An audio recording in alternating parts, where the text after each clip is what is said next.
Bob Garner and Wayne Magdalena went out on Lake St. Clair intending to catch northern pike. All they found was weeds, weeds, weeds, dry land where last year they found fish.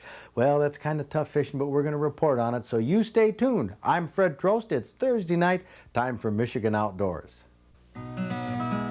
From the rugged shore and woodlands of the north, it's history of copper mines and iron ore, the Great Lakes fisheries. To the farmlands of the southern counties we'll look around again at all that waits the sportsman in the state of Michigan.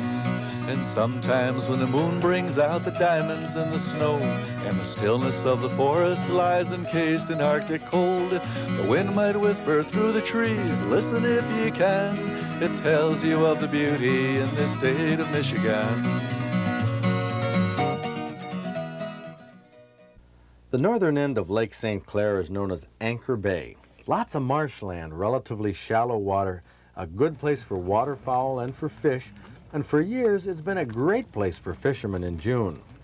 Now, bass season doesn't open here until June 15th, but Bob Garner and Wayne Magdalena weren't after bass. They were after northern pike. It's not unusual for baby ducks, baby coots, baby grebes to disappear under a swirl of a big pike, but this year with the low water, at least on this day, northern pike were nowhere to be found. You know, we wound up fishing pure and simple junk this afternoon, and I didn't think we were going to have to do that. Well, I didn't either, but I figured that after this cold front that came through that we'd probably catch our fish on the outer edges. But normally during a cold front or after a cold front, I like to fish open water. But the fish just seemed to move right up into the junk this afternoon, and I thought we'd give that a try. Why did they move up into the junk? Why did they move into the lily pads and into the heavy-duty weeds and stuff this afternoon? Well, the water warmed up quicker in the lily pads and the weeds and so forth. The bottom was darker in there, and because the bottom was darker, of course, it absorbed the sunlight quicker and warmed up the water quicker. We thought we were going to really lace into the pike today. We really did. I mean, we thought that the pike was a guarantee, and we didn't catch a pike all day. Well, I thought with the weeds up as far as they are and the pencil reeds that we should find some pike in the pencil reeds, but they were nowhere to be found today, and I couldn't figure it out. Possibly they've moved into the deeper water because of the low water nowadays here at Lake St. Clair. The fish have probably gone to the deeper water.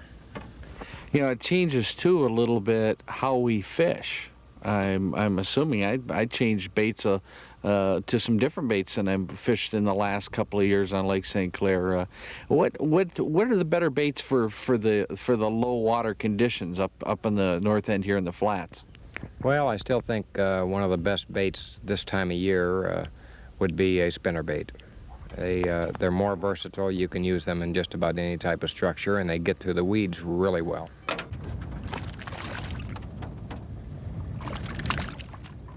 Is it going to get better? Is fishing going to get better on Lake St. Clair as we go into the bass season opener and into July? Oh, yeah, definitely. I think so. In one respect, the low water is better for fishing because all the fish that were able to hide in the thick, heavy cover last year are now more accessible to the fishermen. They're out in the more open water.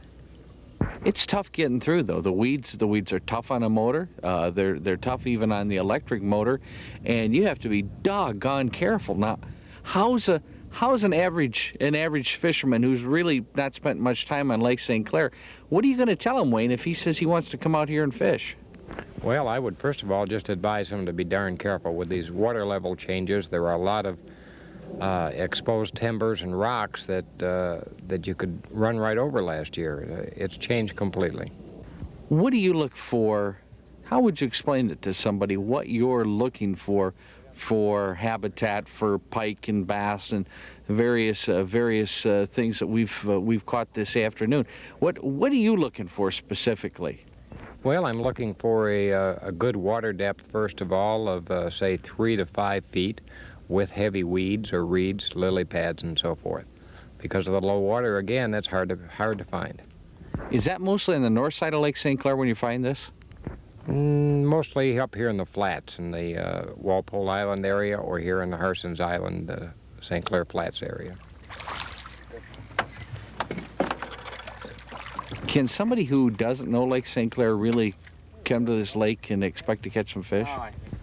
Not up here in the flats. I think it takes a few trips out here to really learn the flats and learn the structure of the flats. It just takes time to learn this like it would any lake. Everything looks the same, but there are certain structural differences that you learn over the years and over a few trips. And you have to distinguish the difference between these types of shallow water structure in order to be successful. And what do you look for? Well, for pike, again, I like the pencil reeds, but I do like a deeper water with some bottom cover and dark bottom. Bass, it varies with time of year. Usually this time of year I like to catch them in uptight, close to the reeds, but unfortunately there's not enough water where we fish today. What about the rock bass? We caught a pile of those a couple of years ago. Yeah, that's kind of typical when the smallmouth are spawning, and that time of year when the water temperature's at a certain level, the rock bass will really hit. And as you know, we found a lot of smallmouth with the rock bass a few years ago when we fished here, and even today, whenever we started catching rock bass, we caught smallmouth. Wayne, I was surprised fishing the little jigs and getting into right after we ate lunch there, casting out, and we hit a couple of really nice, not big fish, but nice largemouth. Well, you have to remember that we were kind of camped out there on the edge of a channel that was 6 or 7 feet deep, and I think we probably would have been more successful looking for that type of water today, that the fish would have been in 6 or 7 feet of water. It's just too shallow, you think, for a lot of fish to be up shallow? I think it is right now. We're looking at areas that were 2 foot last year where they were catching fish, and now they're only 6 inches deep. You can't hardly get through there with your boat, much less get a lure through there and expect a fish to live there. Well, it's a rare day that Wayne Magdalena is bamboozled on Lake St. Clair. Wayne's been a tournament bass fisherman and taken his share of trophies. He's always guided us to lots of fish. But this is not a normal year. Bass and catfish are dying in lakes and ponds in the southern United States due to warm water, lack of oxygen due to lack of rain. Even Lake St. Clair is down, and fishing is tough. No pike. Wayne and Bob caught a few decent bass, but it's before the season, so they all go back. So what does all this mean? Well, with rain, fishing will improve, but evidently that's going to be another day in Michigan outdoors.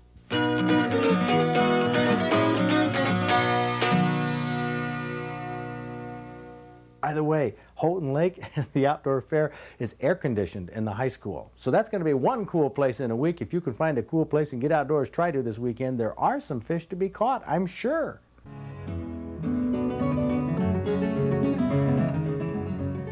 When an angler talks about using a peeler or a soft craw, what is he referring to?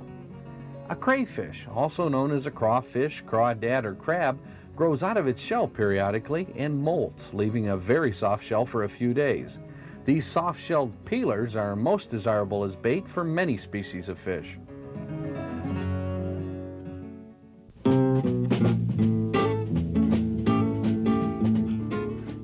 No, it's not the fault of your set. That's a black and white picture of Tim Holland holding his trophy 9-pound, 4-ounce walleye he caught off the Charity Islands in Lake Huron, trolling a Hottentot. It's a long walleye, too, almost stretching 30 inches. Now, the photo's a little washed out, but that crappie is huge, 15¼ inches, 1 pound, 14 ounces. That's a big crappie, caught by Glenn Gilchrist from Kentwood, fishing Maplewood Park in Ottawa County. Little tough from the photo to identify the species, but that rounded, soft anal fin on the underside is an unmistakable catfish fin. That's a 10.5-pound channel cat caught trolling a jointed rapala in Lake St. Clair. Al Rash from East Detroit is the angler. And in our hunting award category, bow hunter Dan Hall from Sparta took this heavy beam 10-point in Kent County. Interesting story. He called in a doe the buck was following. And 7 o'clock in the morning, I started hearing some rustling, and I knew it was deer. Along came a doe. She came about 15 yards, stopped, turned around and went the other way. And I'd heard more deer back there, so I thought, well, they're going to follow her if I don't do something. So I blatted. You blatted. Yes. Like, Bah. That was a little weak, but oh, do a good one. oh, I used my hands. Bah. That sounds pretty good, doesn't it? Anyhow, a couple minutes later, here came a doe, and I saw her, and I knew there was another one behind it. She came up, I don't know, 15 yards probably, and she looked up in the tree and saw me, stomped her foot. I could see the buck behind her, but I thought it was a little 6-point that I'd seen before. So anyhow, she stomped and went out around me, and he kept coming. Then I got a good look at him and got a little nervous. So anyhow, she continued out around me, got behind me, and he kept coming. So as I was getting my bow up, she evidently saw me, snorted, and took off, and I thought it was all over then. Oh, how many times it is all over in a situation like that. But Dan Hall called in the doe that brought in the buck, venison in the freezer, a Stroh's Hunting Award for Dan, who's our Michigan Outdoors Bow Hunter of the Week.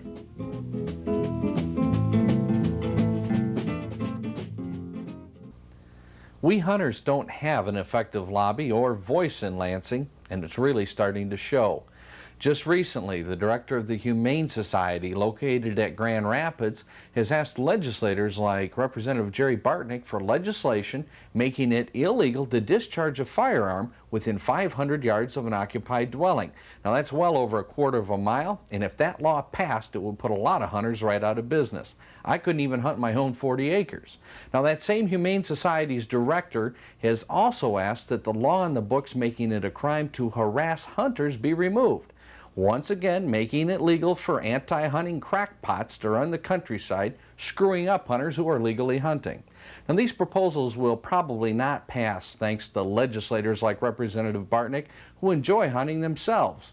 But we as hunters ought to be quickly getting two important messages out of this for the future.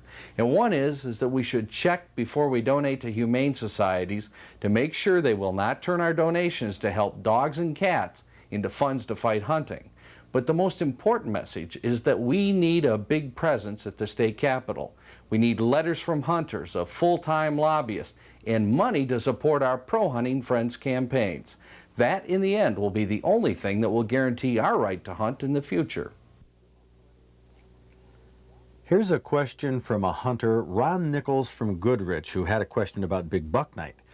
One of your finalists stated that he was on his stand 2 hours before daylight. Isn't that illegal? The rule book says you can hunt 1/2 hour before sunrise. Now, if this buck was taken using unlawful means, shouldn't it be eliminated from consideration for an award? Well, I'd agree, Ron, if the hunter had violated the law, but being in a blind early with an unloaded gun is no crime. Shooting hours begin with daylight. That's when you can load your gun and begin hunting. Until then, getting in position early to hold your spot can be a darn good idea, especially on state land. Ah, the outdoor fair. You know, you can learn more about Michigan outdoors by reading our magazine, the Outdoor Digest. There's a lot of information in here. But the best way to learn is to come up to the outdoor fair, because we try to bring all the people, all of them, I mean quite a few of them, who have been on Michigan Outdoors. There's exhibitors, a lot of people you can talk to, ask questions, see the shooting show, the dog show, and all these things. One of the things that you'll also have an opportunity to do is talk to some of the handicapped sportsmen. And I know, especially a lot of young guys out there say, hey, what is all this handicapper stuff on Michigan Outdoors? Well, if I let Don Basie tell the story, Don's about my age.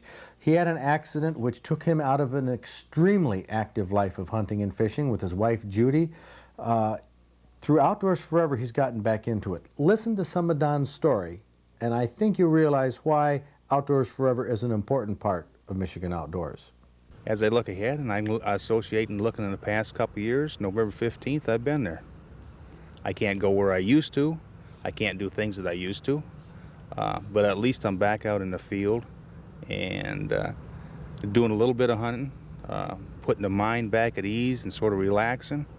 It's a great experience. You don't know what you got until you lose what you had. Mm-hmm. And there's a lot of people out there that can't associate it, and they can't associate things like me being in a wheelchair or being a sportsman, but you know, you're only a second away from being in the same shape that I'm in.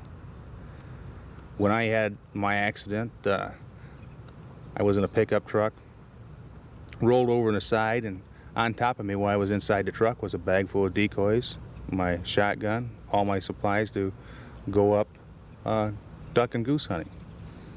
So it can happen to anybody, anytime. The first year after your accident, I imagine, was psychologically pretty rough. The November 15th was. The accident happened on October 1st, and it was just one of those things that, being in the hospital as long as I was, he was worried just about surviving to the next day. Things sunk in rather fast. You know, I knew what kind of shape I was in. But when November 15th rolled around and I was in the hospital in a rehab and not out there in a blind, that's when it, you know, sort of hit me. How was it, Judy, for you? I mean, both of you had very active lives before his accident. And you saw him just as a hunter and a fisherman. Did you hunt and fish with him in those days? Absolutely. It was just, I had my own job. We both worked. I've worked ever since we've been married. And it was one of those deals that my boss knew that when November 15th came around, that was my vacation every year, no matter what. And 2 years before we were married. I mean, that was it. Nobody argued with me, and if they did, that was too bad. I went hunting. I was hunting and fishing with him. And smelt dipping season came, and we up and overnight, up all night, out there in the cold water, smelt dipping, and people said I was crazy, and I said, that's cool, you know, that's all right, because I enjoy this. I like this, and we always did things together. We had a lot of fun. We seen a lot of things. We went a lot of places, mostly hunting. But you always meet people, and get a lot of good out of wherever you go. You know, always met nice people when we were hunting. So consequently, we'd have other couples go with us a lot of times. A lot of fun. And it's back. He's got me back bow hunting again. Don and Judy Basie, real success stories here in Outdoors Forever. That's what Outdoors Forever is all about, getting people like this back into hunting and fishing, especially people who have grown up with it all their lives. Don and Judy, you can meet them at the fair. They're going to be coordinating the auction, the big sporting goods auction for Outdoors Forever. We have all kinds of sporting goods. We have artwork, limited edition artwork. The original Dave Bowman On the Wind original will be auctioned. That's at noon on Saturday. If you have anything to donate, by the way, call us. Give us a call here so we can get it added to the list. You can meet a lot of people at the fair. You can see the Muzzleloaders Village. Guy and Evelyn Swan coordinate that. Bob Garner and the dog show. Sporting dogs actually working. Pointers, retrievers, even sled dogs. Harry Reinfelder, who caught that big muskie last year. He'll be there with his machine guns and the shooting show. We have so many activities planned. Bringing the Outdoor Digest and Michigan Outdoors alive to you. That's at the Outdoor Fair next weekend. And of course, Kathy Beitler will be there with some of her famous recipes. Mary Fortin from Sutton's Bay has been a winner in our fish and wild game cooking contest. She has one for microwave whitefish up there in the Traverse area. They catch these, Kath. Oh, it looks like a great fillet here, too. Anytime Mary sends us a recipe, you know it's going to be good. And this is a whitefish, and it is a different texture than walleye. It's just a little bit more moist. We thought about using walleye, but we did go down to good old City Fish Market and pick up some whitefish. It came through, yes. And just put salt and pepper on this and a little bit of garlic salt. You can actually see the dehydrated garlic in here. It is different than the salt crystals. It's the yellow, the garlic is. And it gives, you don't want a whole lot on there. No, you don't want to dump it in the... No, you don't want to dump it all in one spot. I hope you spread that around. Yes, we do. And paprika well, you can taste paprika, just a little bit of tang here, and for color, of course. And then pats of butter on top of some onion. That's just about it. The whole recipe is just so simple. When I looked at this, I thought it couldn't be so. With onion on top. I hope I don't get that glob of garlic salt. Well, it'll be great. Maybe Garner will get it. He'll never say a word about it. Do you think with a microwave recipe like this, you know, foregoing the regular traditional methods, you think Bob Garner will like it? Or you think it's a little too much of a shortcut? Oh, I think it's great. I think he'll love it.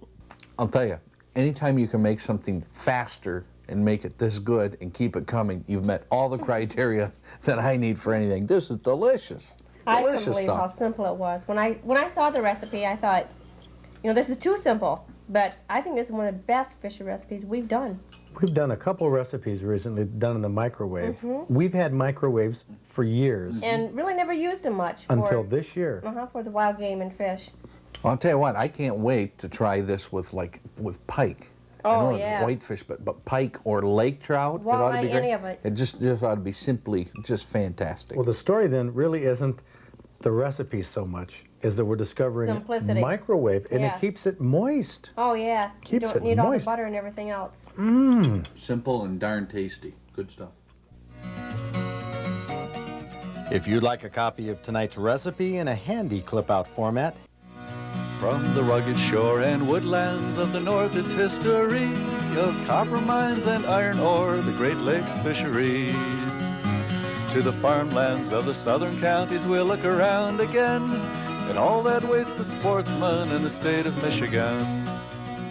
next week on Michigan Outdoors, we're going to give you some tips. Well, in fact, we'll show you techniques for fishing a shallow warm water lake like Houghton Lake, just in case you decide to fish it the weekend of the outdoor fair. Oh, our big event coming up. I hope you'll join us.